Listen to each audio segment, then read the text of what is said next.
E aí, meus amigos que acompanham o canal Vem Professorar, é uma honra recebê-los novamente aqui no nosso bate-papo, onde nós discutimos alguns temas que são importantes para a escola, para professores, para os educadores. E nós estamos trabalhando com esta obra que aborda a temática da neuroeducação. E o ponto que nós deixamos do nosso último vídeo foi o seguinte: qual o papel das emoções no aprendizado? Será que as emoções contribuem para o aprendizado? E aqui a resposta é sim. As emoções, elas contribuem ou atrapalham o aprendizado dos nossos alunos, dos nossos estudantes. É por isso que o autor fala para nós o seguinte: que programas de educação emocional afetam o desenvolvimento integral dos alunos.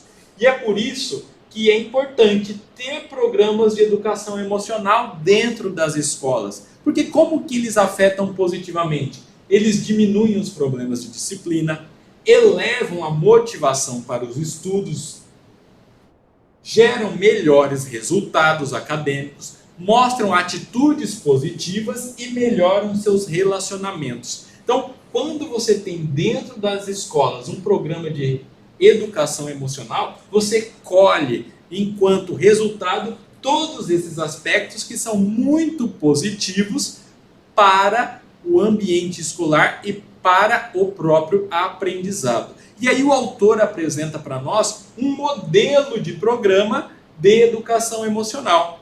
E agora eu vou compartilhar com vocês quais são temas e atividades que podem ser realizadas dentro deste programa de educação emocional, que teria este objetivo geral, segundo o nosso autor: treinar as pessoas para que possam dar respostas apropriadas e não impulsivas. A grande sacada aqui dos programas de educação emocional é exatamente essa: não deixar que a pessoa, que os nossos alunos, ajam apenas com base nos impulsos, mas que eles consigam dar respostas apropriadas. E quais seriam temas para serem trabalhados num modelo de programa de educação emocional? Um tema seria consciência emocional, um tema que não pode faltar, segundo o nosso autor, em um programa de desenvolvimento emocional, é a consciência emocional. Por que esse tema ele é importante? Porque a consciência emocional ajuda a conhecer as próprias emoções e as das demais pessoas. Então é se conhecer e também conhecer as das outras pessoas. E quais atividades podem ser realizadas trabalhando com o tema da consciência emocional? Ele cita para nós atividades que envolvam a introspecção dos nossos estudantes, a autoobservação e a observação das outras pessoas, saber olhar e entender o funcionamento das outras pessoas. Isto dentro do tema consciência emocional.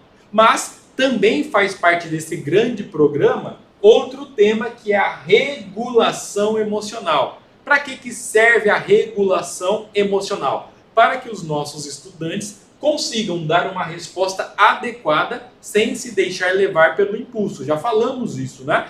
Que a ideia aqui é você não ser movida apenas pelos impulsos. E aí, como é que eu faço isso? Como é que eu desenvolvo esse tema? Regulação emocional.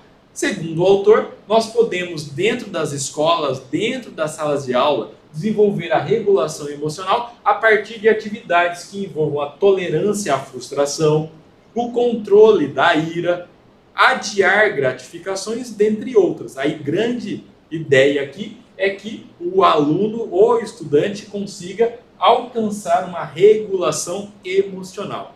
Outro tema que não pode faltar nesse grande programa é a questão da autonomia emocional. E o que é autonomia emocional? É a capacidade de não se deixar ser seriamente afetado pelos estímulos externos. A gente o tempo inteiro está recebendo estímulos externos. E a gente tem que ter a capacidade de ter uma autonomia emocional. Não ser apenas alguém que reflete aquilo que acontece externamente a gente. E como é que eu faço isso? Segundo o autor, algumas atividades que podem ser realizadas são aquelas que envolvem a autoestima, a autoconfiança, a automotivação e responsabilidade para os nossos estudantes e nossos alunos. Para quê? Para que eles consigam ter uma autonomia emocional, não ser apenas levado pelas circunstâncias externas. Outro tema que o grande programa aí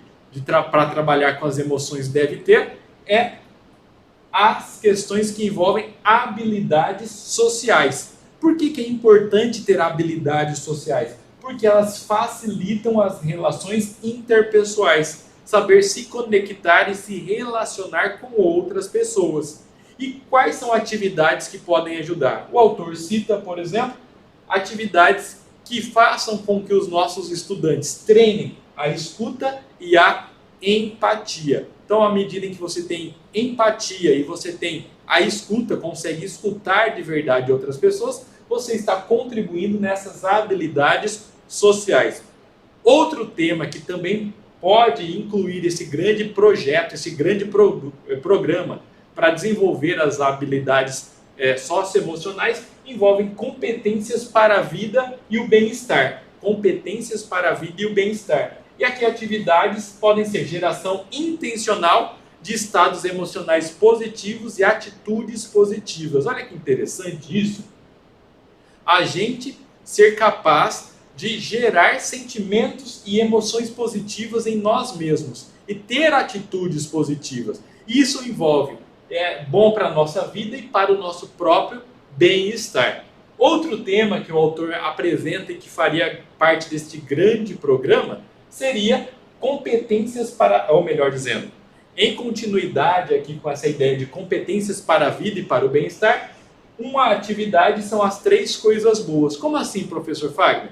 É o aluno parar em determinado momento do seu dia e conseguir reconhecer 3 coisas boas que aconteceram no seu dia. Com isso, a gente vai estar alcançando essa geração emocional positiva, de uma maneira intencional. Intencionalmente, ele consegue olhar para o seu dia e reconhecer 3 coisas boas. É uma atividade simples, mas que ajuda nesse aspecto do bem-estar e de uma vida muito boa para os nossos alunos, para os nossos estudantes e, por que não, para nós mesmos, né? Nós mesmos termos a capacidade de reconhecer coisas boas que acontecem no nosso dia a dia. E agora a gente já viu esse impacto positivo que as emoções podem trazer no processo de educação. E também temas que um programa que busca desenvolver as emoções precisa ter. A pergunta que eu deixo para vocês é a seguinte: como motivar os alunos? Essa é uma questão muito difícil que nós, enquanto professores e educadores, enfrentamos. Mas será que esse nosso autor pode nos dar algumas dicas de como motivar os alunos? É isso que nós vamos ver no nosso próximo vídeo. Muito obrigado e eu te espero. Tchau, tchau!